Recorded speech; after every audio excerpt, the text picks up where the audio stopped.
Hi, this is Charles Castor from Fit Dad Syndicate. And with me, I have a very interesting client. His name is Craig Richie. We met back in March, Craig, of 2021. And a little bit about Craig, which is so cool. Number one, Craig is 73 years old. I love that he decided to raise his hand and he wanted to fix some things later in life. So I just respect you for your coachability in doing that. It's amazing. I know you've been married to Irene for 37 years. You have two kids. I want to thank you for your service in the military, Air Force Reserve. I know that you played some college ball, baseball back in the day, and you were a judge, lawyer. I mean, very diverse, very interesting background of what you bring to the table, Craig. So it was awesome having you come into this program. But why don't you tell people here a little bit about what were you struggling with prior to coming into Fit Dad Syndicate that was causing you some problems at 73 years old? Well, first, a little background. I've struggled with my weight all my life, and it's been horrible thing that this happened. And also in that interim time, I spent 3 terms in the North Dakota legislature, and even during that time, it was a big problem. And you're eating and being upset and all that. But I can truthfully say I felt like I was dying. It was so bad.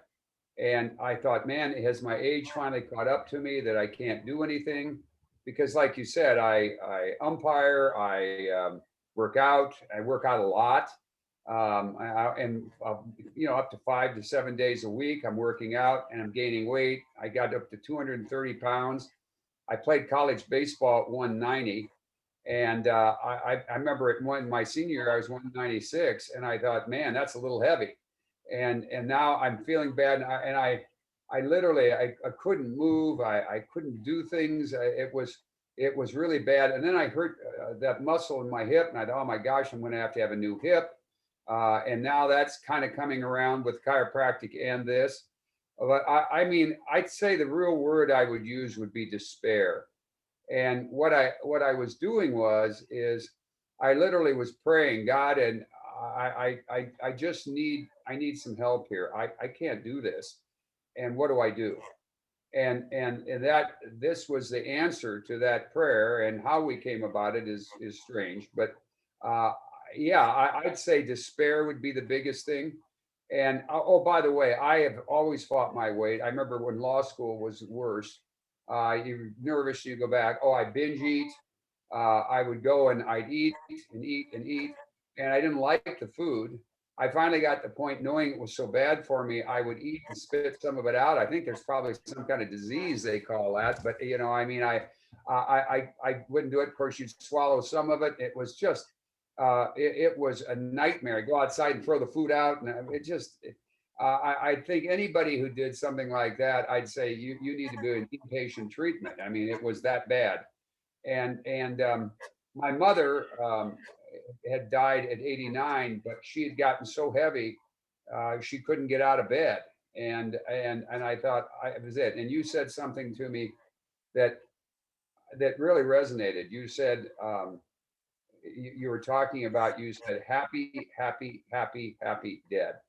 And I never forgot it, because it's not. Look, I know I'm going to heaven. I know Christ is there. That's fine. That's great. But I don't want to be, when I die, fine. But I just soon get hit with a high hard fastball and be over, as compared to have to worry about it and feel bad. So that sounds funny, but that's really the truth. And so I'd say despair was the thing that got me as much as anything. Total and abject despair, and you feel bad all the time, and it's awful. It was awful, I should say. Well, thanks for being so transparent about that. And I know when I first met you, you expressed some of those things. And as you were making a decision, Craig, like, is this real? Should I try this? I tried a lot of stuff. What were some of the concerns that you had internally, maybe, about like doing this program, like joining Fit Dad Syndicate? What were some of the things going through your head that were concerns of yours? Well, that's kind of funny that you'd say that, because I've been a lawyer 38 years, and I see this advertisement on Facebook, and I think, oh, all right, I'm desperate. I'll send it in, and then you call and you tell me about it, And I think I'm going to go and send money to somebody that I met on Facebook for something I know nothing about. And my wife, who we kiddingly called her Dr. No because she's conservative, Dr. No said, I think it's a good idea. And so we did. And absolutely. And I remember asking you, is this a Christian organization? And you said yes. And of course, that's the very thing it's founded upon. And frankly, I found out in life that nothing much works right on your own. It's the only thing that God sends you. And I'm truly convinced that this was something that God sent to me to get me healthy, to do the things that I can do, that I want to do. And the hips better. I umpired last week. In 10 days, I did 23 games, and which is really a lot of games to do. And I didn't get hit by the foul ball too much either. And I say that with tongue in cheek, but yeah. And I was able to do it. And some young guy didn't want to do a second game behind the plate, so I did it. And so yes, but the bottom line is, I would say this was a gift from God, so I can go out and do the things that can help me do. And like I said, now I was waiting and to become and hoping to get back to working as a judge, and I just got that last week. And God had to get me in shape to do it, and this was part of it. That's humbling to hear all that. And I just thank you so much. And it's so funny what you mentioned about Irene, because I remember it was kind of like, no, Irene's going to be involved in this decision. And we got on, and Irene listened to what the program was about, and she said yes. And you looked over at her, you go, you're always like Dr. No. I can't believe he's so, classic. So Irene is Dr. No. That's what he's talking about. So tell people your results. Let's hear the results. You mentioned 196 in college. You mentioned, I think, 230. What were your results in this program? It would be hard to believe, from March 22nd to what is today, July 22nd, I'm down 58 pounds, which is unbelievable. And in fact, to give you an idea, I weighed 170 in high school. And one time I dropped from when I was in basic training, I came back at 168. Other than that, I've always been trying to be 190. Instead, to this morning, I was 171.8 in order to do it. And the fact is, it's a gift of God. I mean, and you guys have been the facilitators for that. It's been unbelievable. And of course, I feel better. Obviously, that makes a lot of sense. Oh, by the way, I was working out while I was gaining weight. And I've often said, and I've lost enough weight, I've lost more weight in my time than I am. And this one is going to stay. And I'll tell you why when you ask the next question. But the fact is, I've been up and down and all those things, and it was always painful. This isn't painful. And so the fact is too, I think if I could get to 190, and that was the original goal, and boy, that blew way past that. And yeah, I mean, it's been an amazing journey that is unbelievable. Oh, and like I said, I was working out, and then I had an interesting experience. I was the Y, even before I lost about the last 10 here, and I was talking to a trainer. We're just talking. I didn't hire him. And he said, yeah, we got this weight over here. And he had a weighted vest. And he put on 44 pounds of weight on the vest. And I took a couple steps and I thought, that's how I used to feel. That's how bad and how different it was. I felt that difference. Yeah, I could walk, but I had 44 pounds on me. It felt exactly the same because you're putting it over your chest. It's one of those like a flak jacket, only it's got weights in it. And it was just incredible that the difference in how you feel. And now I can do things, and I stand straight and I think, hey, I ought to keep my head up. Otherwise, you're just feeling bad. And depression was amazing. And now I'm not depressed. and I'm happier. And so yeah, it's everything. It's been always in my life. I always said my weight was such a predominant factor that my mood was definitely how I felt that day and how I'd eaten before. And and the thing's neat about this, it's not just about exercise. Exercise, I've lost enough weight to know that if you exercise like crazy and you eat wrong, you'll gain weight. If you eat right and you don't exercise, you'll still lose weight. You do both, that's very helpful. But anyway, that's kind of how I felt going in and how I feel now. Are it's an amazing thing, and it is, like I keep saying, it was a gift of God. And I thank you, Chuck and Matt, and um, it's been an incredible thing. Greg, thanks so much, man. That means the world to me to hear that. It's just, it's overwhelming a little bit personally for me also. And I know when we talked originally, a lot of the emotional things you were dealing with associated with eating, so the most important thing that we care about is people are going to lose, they're going to get down to their goal. That's just a given, but it's like, can you sustain it forever? That's all that matters. And nobody talks about that. And that's truly all that matters. If you can't live your life and maintain what you accomplish, why bother to spend the money? So is this something you think you can do for the rest of your life? And one of our commitments is we always like can you do this till you're 100 or Yeah, I longer? believe so. I really believe so. And the reason is, when you're on the typical diet, I mean, it's pain. And this is not. I don't miss the food and the techniques and the things that are there. I like eating, but I eat what I want, and I know how to do it. And I like it. I mean, it's not like, and I like the strategies for how to handle family events and eating out and all those things. And now I mean, I used to panic thinking I got to go out to eat. Oh my gosh, and all they're going to have is rabbit food, and I can't eat any, that's all I'm going to eat. And yeah, and with, if I'm going to really do it right, I'm going to have one piece of watercress or something. And I mean, I'm laughing, but I'm serious. And now, no, it's not like that. It's not a deprivation thing. It's something, and I think as much as anything, you know what you need to do.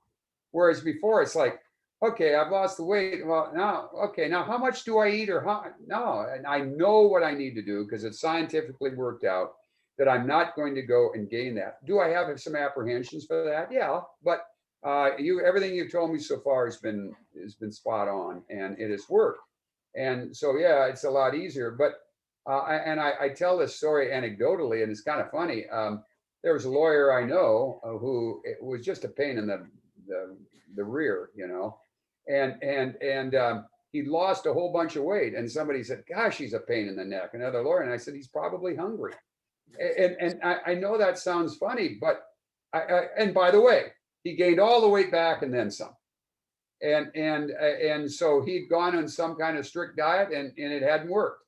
And so this isn't that. It's not a strict diet. It's a way of knowing how to handle scientifically and otherwise, and that's it. And I will say the support that you get, if somebody would have told me, "Oh, by the way, you just got to go and you do this, this, and this, and this," no, wouldn't work. Even though some of the things I knew, of course, the essentials I did not, but some of the things I knew, they didn't work, or not sustainability wise.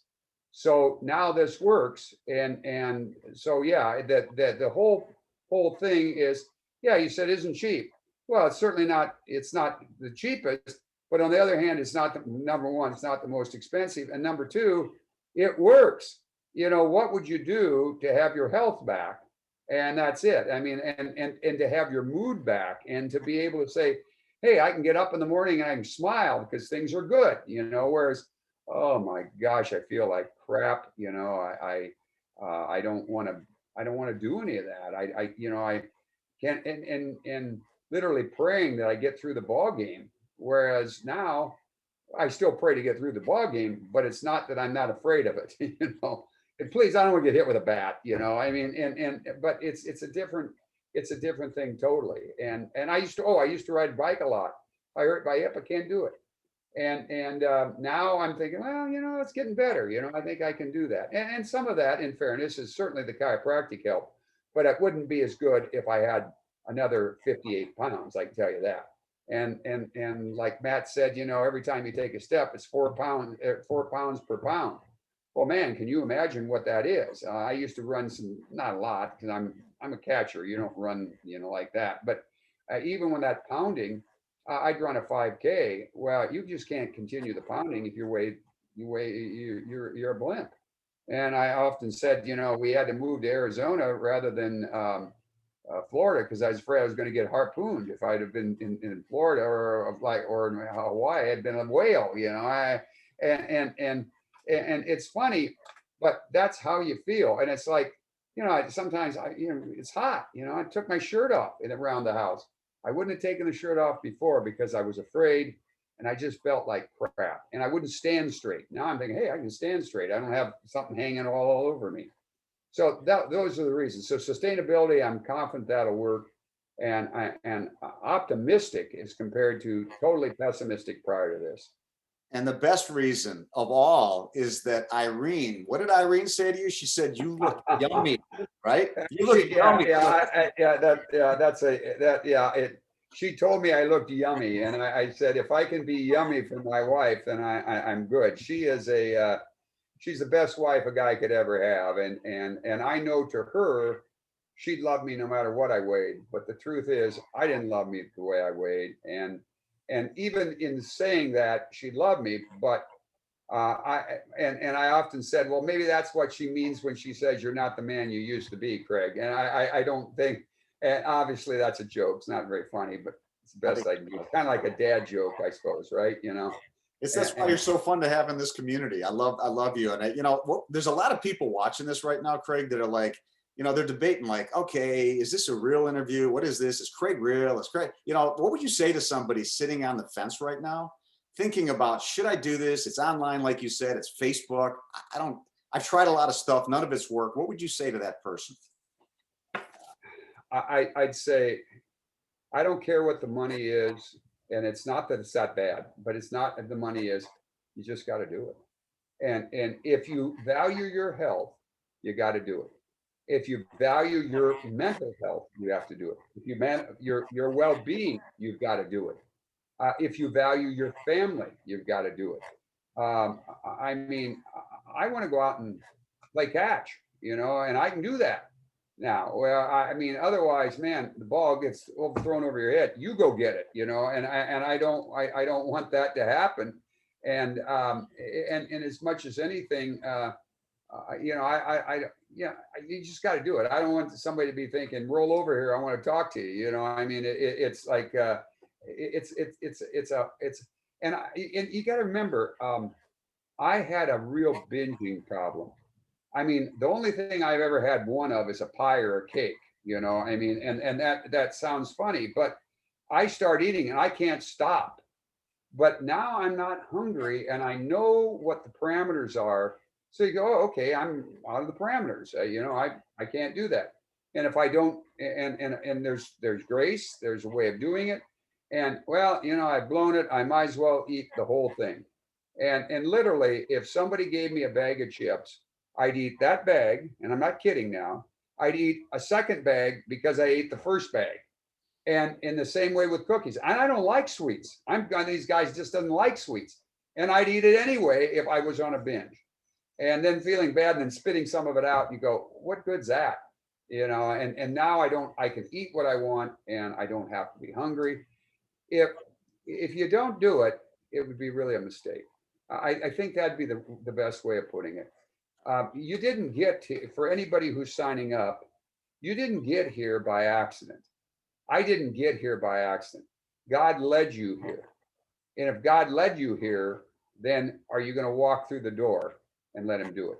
This is not, and you say, well, that's very religious. No, it's God. And so he led me here. He led me through the door, but I had to take the step. Like the picture of Christ knocking at the door of your heart. And they say in the picture, there's a mistake. There's no handle on the outside. and no, that was not a mistake, because you have to open the door from the inside. And that's the same thing with this. God sent this. It's something that I needed to do. I'm exceedingly happy by it, but I would say that to anybody else. If God sends you a miracle, for gosh sakes, don't say, no, I know better, and I know, and then screw it up on your own. That's what I would say. Craig, so humbling to hear that. And I just thank you so much, and just the caliber of who you are and what you've done in your life, man. When you said yes and came in the program, it was like, it was cool. Cause like since you've come in, we've had some 83-year-old clients, we've had older clients, and it's just so cool to see this happen and to have someone of what you've done in your history to come in and we become friends, because the community is pretty strong. I just want to thank you and Irene for being part of this community. Make sure you thank Dr. No for saying yes. I appreciate Irene because she was the catalyst. It was really cool. And I just thank you for taking the time to actually give back to other people. And if you're on this and you're wondering what to do, like there's a link above or below somewhere. You can schedule a call, an application to talk with us and find out if this is right for you. There's no pressure at all. But take the step and go find out if this is the right thing. Craig, thank you so much for what you do. You have a blessed time, and I know that you're going to rip up Arizona when you show up down there. But that's good. Hey, Dr. No, you want to come here and say hi to Chuck just for a second? Let me say hi to Dr. No. I haven't seen Irene. Dr. No here. There's Irene. There's Irene, how are you, sweetheart? I'm good. You get down so you see you there. Okay. How are you, sweetheart? Hey, we just talked about you on here. We talked about how you think Craig looks yummy. I heard that and I thought, I had no idea that one word would be so impressive. Well, I want you to know that I have a young guy that a friend of mine owns a car dealership, and he's got a young guy who his son. And of course, I made the mistake of telling him that Irene said that. And so he calls me precious rather than yummy. And I'm not sure I'm digging all that. No, we're not going to go there. Well, Irene, we appreciate you being the catalyst for saying yes when you're Dr. No. And really, honest, I mean that from the bottom of my heart. It was so funny when that happened back when you were both evaluating if this program was something you wanted to do. So thank you both.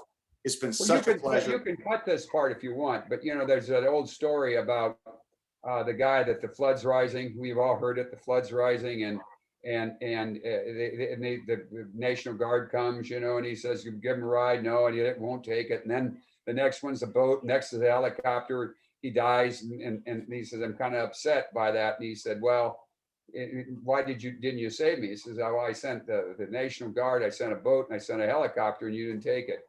Well, to me, this is the helicopter for me, because it was to the end. So thank you, Chuck. Thank you. Thank you for being God's servant and doing this. Thank you. Thank you so much. And Irene, it's been just a pleasure to have both of you in the community. And it's been such a great thing getting to know you. And we're going to know each other for a long time. So thank you very much for doing this. We'll talk to you both. Okay. God bless you, buddy. God bless you too. Bye-bye.